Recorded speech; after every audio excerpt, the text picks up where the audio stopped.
दोस्तों, money for all channel में आप लोगों का एक बार फिर से स्वागत है। इस वीडियो में हम बात करने जा रहे हैं एनसीसी लिमिटेड की। एनसीसी लिमिटेड एक कंस्ट्रक्शन से रिलेटेड कंपनी है। ज़्यादातर ये गवर्नमेंट के कामों में और बड़े बड़े प्रोजेक्ट्स में इन्वॉल्व रहती है। रिटेल हाउस का काम इतना नहीं है, बट बड़े बड़े पुल्स बनाना, बड़े बड़े इंफ्रास्ट्रक्चर प्रोजेक्ट्स में ये इन्वॉल्व रहते हैं। तो इसके बारे में बात करेंगे। काफ़ी ज़्यादा अट्रैक्ट करती है रिटेल इन्वेस्टर्स को। जो भी रिटेल इन्वेस्टर कंस्ट्रक्शन से जुड़ी कंपनी में इन्वेस्ट करना चाहते हैं वो एनसीसी को ज़रूर इवैल्यूएट करते हैं। ये स्टॉक 2018 में 120 रुपये के आसपास हुआ करता था। 2019 में इसका एवरेज प्राइस लगभग आप बोल सकते हैं 50 से 80-90 तक फ्लोट करता रहा और अब ये स्टॉक लगभग 30 रुपये में अवेलेबल है। हम बात करेंगे इस वीडियो में भी कि क्या सही समय आ गया है एनसीसी लिमिटेड में इन्वेस्ट करने का कि नहीं, क्योंकि पिछले ट्रेडिंग सेशन में 15% जंप कर गया इसका स्टॉक। उन सब पे बात करेंगे। तो जैसे कि आप देख सकते हैं, वीडियो का टाइटल भी ये कहता है कि आरएसआई से सावधान, इन्वेस्ट करना चाहिए कि नहीं, इस पे जिक्र होगा। और Q4 जो जैन फेब मार्च के नंबर हैं उसके ऊपर भी हम बात करेंगे। तो आइए दोस्तों, बात करते हैं एनसीसी लिमिटेड के बारे में। दोस्तों, आपको एनसीसी लिमिटेड के बारे में बताने से पहले मैं आपको ये ज़रूर बता दूं कि एनसीसी लिमिटेड ने पिछले 5 साल में कितना रिटर्न दिया है। जैसा कि मैंने बोला कि 2018 में ये कंपनी लगभग 130-120 रुपये के आसपास अवेलेबल हुआ करती थी। 2019 में ये आंकड़ा गिर के 80-90 की एवरेज के आसपास रहने लगा और अब ये 31 रुपये के आसपास अवेलेबल है। 5 साल पहले स्टॉक लगभग 70 रुपये का था। तो वहाँ से अगर मैं आज की प्राइस देखूँ तो -40% रिटर्न के आसपास इसने दिए हैं। बट 2018 तक ये बात नहीं थी। 2018 तक ये इन्वेस्टर को समहाउ थोड़ा बहुत पॉजिटिव रिजल्ट दे रहा था, पॉजिटिव रिटर्न दे रहा था। 2018 के बाद से चीज़ें बदली हैं। इनके जो ऑर्डर्स थे, इनकी जो ऑर्डर्स बुक थी वो हमेशा एनरिच दिखाई देती थी। हमें कई बार ये भी सुनने में आया कि साउथ इंडिया की तरफ कुछ इनके सरकारी ऑर्डर्स थे जो कैंसिल हुए, बट फंडामेंटली इस कंपनी में कभी भी कोई कमी दिखाई नहीं दी। बट फिर भी 2018 के बाद से कंपनी का स्टॉक हमें गिरता हुआ दिखाई दिया। जो रिजल्ट इससे एक्सपेक्ट किए जा रहे थे, प्रॉफिटेबिलिटी इससे एक्सपेक्ट की जा रही थी, वैसी प्रॉफिटेबिलिटी इसने नहीं दी, बट बहुत ज़्यादा नेगेटिव परिणाम भी नहीं दिए। 2018 के बाद से इसके जो रिटर्न है वो -100% है। मतलब 2018 में जिसने निवेश किया उसके पैसे तो लगभग डूब चुके हैं पूरी तरह। तो रिटर्न पॉइंट ऑफ व्यू से लोगों का भरोसा एनसीसी पे नहीं है। देखिए, इस चीज़ को थोड़ा सा और समझने के लिए मैं आपको एनएससी की वेबसाइट पे इस टाइम लेकर आया हूँ। हम देखेंगे कि शेयर होल्डिंग पैटर्न कैसा है इस टाइम। क्या कोई शेयर प्लेज्ड वगैरह तो नहीं है, जो कि हो सकता है जिसके कारण इसके जो शेयर होल्डर्स हैं वो ज़्यादा इसमें इन्वेस्ट करना नहीं चाहते, क्योंकि हो सकता है प्लेज शेयर हो। तो उसको देखने के लिए देखिए, हम यहाँ पे आ चुके हैं। इस टाइम 31 रुपये का प्राइस दिखाई दे रहा है। 102 रुपये पिछले साल जून में इसने हाई लगाए थे। 15 रुपये ये मार्च में ही लो लगा चुका है। तो यानी कि 15 से 31 हो चुका है, डबल तो हो चुका है अपने लो से। वहीं अगर डिलीवरी देखें तो हमें डिलीवरी क्वांटिटी बहुत ज़्यादा दिखाई दे रही है। करोड़ों में क्वांटिटी डिलीवर हो रही है। यानी कि इंट्राडे ट्रेडर इसमें घात लगा के बैठे हुए हैं। डेली बेसिस पे खरीदते हैं, बेचते हैं, या फिर शॉर्ट सेलिंग करते हैं, पहले खरीद लेते हैं बाद में बेचते हैं। तो इस तरीके की एक्टिविटीज़ इस टाइम इसमें होती हुई दिखाई दे रही हैं। ये एस्टिमेट आप लगा सकते हैं क्वांटिटी ट्रेडेड देख के और डिलीवरी परसेंटेज देख के। यानी केवल 21% ऐसी ट्रांजैक्शंस थी जो कि खरीदी गई या फिर बेची गई, वन साइडेड ट्रांजैक्शन थी। 80% के आसपास ट्रांजैक्शन ऐसी थी जो इंट्राडे ट्रेडर्स ने की हैं। वहीं अगर कंपनी इन्फॉर्मेशन में जाके देखें कि शेयर होल्डिंग पैटर्न क्या है, तो पब्लिक के पास 80% शेयर है। दोस्तों, ये देखिए, ये कारण निकल के आ रहा है कि इतना वॉलेटाइल क्यों है ये स्टॉक। जैसे ही हमें कुछ भी नेगेटिव न्यूज़ आती है, चाहे वो छोटी ही क्यों ना हो, एकदम से सेलिंग आ जाती है इसमें। और जैसा कि मैंने आपको बताया कि यहाँ पे इंट्राडे ट्रेडर बैठा है, तो शॉर्ट सेलिंग वाला फंडा जो है, आई होप आपको पता है शॉर्ट सेलिंग क्या है। अगर पोजीशन में आपके पास पोर्टफोलियो में स्टॉक नहीं भी हैं, फिर भी आप ट्रेडिंग की शुरुआत में सेल पोजीशन लगा देते हैं और दिन ख़त्म होने से पहले बाय कर लेते हैं उसको। बट आपकी शुरू में सेलिंग की जो क्वांटिटी लगती है वो इतनी ज़्यादा लगती है कि दबाव आ जाता है स्टॉक में एकदम से। और जब ये चीज़ें बार बार रिपीट होती हैं तो स्टॉक बिना वजह से पिट जाया करते हैं। तो एनसीसी में भी हमें ये देखने को काफ़ी मिलता है।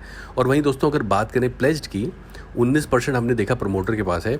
उसमें से आप देख सकते हैं कि काफ़ी ज़्यादा क्वांटिटी, हमें लगभग 6% क्वांटिटी प्लेज्ड दिखाई दे रही है। एनएससी डेटा को देख के हमें ज़्यादा प्रॉमिसिंग पिक्चर नहीं दिख रही।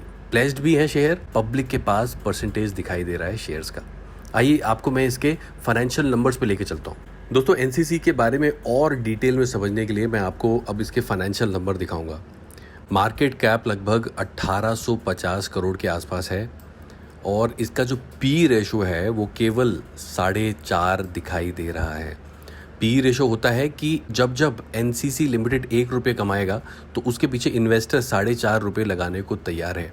जितना ज़्यादा पी रेशो होता है उतना महंगा स्टॉक बोला जाता है, बट जितना ज़्यादा पी रेशो होता है उसका मतलब ये भी होता है कि इन्वेस्टर उतना ज़्यादा लाइन लगा के उसको ख़रीदने को तैयार है। एनसीसी लिमिटेड के केस में 4.5 पी रेशो एक बहुत ही ख़राब पी रेशो माना जाएगा। ये बहुत ही पुअर पी रेशो है, मतलब यहाँ पे बायर अवेलेबल नहीं है। अब मैं आपको इसके फाइनेंशियल नंबर्स दिखाता हूँ कि पिछले 3 सालों में इस कंपनी ने बेसिकली किया क्या है। देखिए 17, 18 और 19 को मैं देखूं तो 7,800 करोड़ 2017 में एनसीसी करती थी, अब लगभग 12,000 करोड़ करने लगी है। तो सफ़र ज़रूर सही रहा। 18 में लगभग फ्लैट रहा था कारोबार 17 के कंपैरेटिवली, बट 18 से 19 का सफ़र अच्छा था, बट फिर भी हमें स्टॉक प्राइस पिटता हुआ दिखाई दे रहा है। ऑपरेटिंग मार्जिन भी लगभग 10% के आसपास हुआ करते थे 17 में, जो कि अब 12% हो गए हैं 2019 में। 20 जब खत्म होगा तो 20 की फिगर्स भी हमारे पास होगी। डिविडेंड पेइंग स्टॉक भी है ये, जिनके पास एनसीसी के स्टॉक है उनको रेगुलरली डिविडेंड मिलते रहते हैं क्वार्टरली बेसिस पे। इनके अगर मैं क्वार्टरली नंबर पे नज़र डालूं, और हमें पता है कि जैन फेब मार्च के नंबर आ चुके हैं, वो कैसे आए हैं। देखिए लगभग 2180 करोड़ का कारोबार हुआ, जो कि सिक्वेंशली लगभग फ्लैट दिखाई दे रहा है और ईयर ऑन ईयर हमें डी ग्रोथ दिख रही है उस नंबर में। वहीं अगर मैं प्रॉफिट देखूं तो प्रॉफिट भी मुझे सीक्वेंशली फ्लैट दिखाई दे रहा है, बट आप देखें ईयर ऑन ईयर मुझे एक डी ग्रोथ दिखाई दी है। तो मैं नंबर्स देख के ज़्यादा खुश नहीं हुआ, क्योंकि मुझे ईयर ऑन ईयर एक दबाव दिखाई दे रहा है। तो ये तो रहे नंबर्स की बात। अब मैं आपको लेके चलता हूँ इससे जुड़े चार्ट को दिखाता हूँ। दोस्तों हमारे सामने एनसीसी का चार्ट अब दिखाई दे रहा है। मैंने वीडियो के टाइटल में इस चीज़ को हाईलाइट किया है कि आरएसआई से अब सावधान होना पड़ेगा इन्वेस्टर को। हमने देखा कि लास्ट ट्रेडिंग सेशन में कैसे 15% के आसपास इसमें उछाल देखने को मिली है। और आरएसआई से क्यों सावधान रहना है, बिकॉज दोस्तों आरएसआई आज की डेट में एक ओवरबॉट जोन में हमें जाता हुआ दिखाई दिया है। 70% तो नहीं बोलेंगे इसको, 70 के ऊपर आरएसआई जाता हुआ हमें दिखाई दे चुका है ऑलरेडी, यानी कि एक ओवरबॉट जोन में आरएसआई चला गया है। इससे पहले जब जब आरएसआई 70 के ऊपर गया है, हालांकि ये 77-75 के आसपास तक चला जाया करता है, बट वो हुआ था मार्च 2019 में। अब बहुत टाइम के बाद लगभग इसने 70 का टच किया है आरएसआई। अब यहाँ से हमें गिरावट देखने को मिल सकती है। तो जितने भी शॉर्ट टर्म और स्विंग इन्वेस्टर हैं एनसीसी में, उनको इस चीज़ से सावधान हो जाना चाहिए कि एनसीसी का आरएसआई लगभग 70 को टच कर रहा है। और वहीं अगर मैं इसकी मूविंग एवरेज आपको दिखाऊं तो ये देखिए, ये 90 दिन की मूविंग एवरेज है। ये लगभग आपको हल्का सा नीचे की तरफ इशारा कर रही है। और वहीं 30 डेज़ की मूविंग एवरेज क्योंकि शॉर्ट टर्म ट्रेंड दिखाती है, तो वो भी आप देखें 18 के बाद हल्का हल्का रिकवर करती हुई दिखाई दे रही है, but long term moving average हमें हल्का डिक्लाइनिंग ट्रेंड दिखा रही है। तो ये तो रही थी चार्ट की बात। अब सबसे बड़े सवाल का जवाब दोस्तों, कि क्या एनसीसी में इन्वेस्ट करना चाहिए कि नहीं। दोस्तों देखिए, इस बात से इनकार नहीं किया जा सकता कि एनसीसी पिछले साल यानी कि 2019 और उससे पिछले साल 2018 के कंपैरेटिवली प्राइसेस के मुकाबले बहुत सस्ते दामों पे अवेलेबल है। और हमने रिजल्ट देखे कैसे सीक्वेंशियली फ्लैट कारोबार दिखाई दे रहा है, बट ईयर ऑन ईयर हमें उसमें एक डी ग्रोथ दिखाई दी है। पिछले पूरे साल ये स्टॉक लगभग 50 के आसपास अवेलेबल था। उसको देखें तो 30 रुपये तो एक बहुत अच्छी अपॉर्चुनिटी दिखाई दे रही है। और क्योंकि ये कंपनी रिटेल हाउसिंग बिजनेस में इतना एक्सपोजर नहीं रखती, ज़्यादातर सरकारी कामों में इन्वॉल्व रहती है। सरकार को एम्प्लॉयमेंट क्रिएट करने के लिए अपने जो भी इंफ्रास्ट्रक्चर रिलेटेड प्रोजेक्ट हैं उनको कंटिन्यू करना पड़ेगा, बिकॉज लेबर को काम मिलता है, इंजीनियरिंग कंपनीज को काम मिलता है, एक एम्प्लॉयमेंट क्रिएट होता है। तो मुझे लगता है कि इनके लिए कंस्ट्रक्शन पेस स्लो नहीं होने वाली है। रोड्स फिर भी बनती रहेंगी, पुल्स फिर भी बनते रहेंगे। मुझे लगता है नहीं कि आने वाले दिनों में इनकी ऑर्डर बुक में कोई फ़र्क आएगा।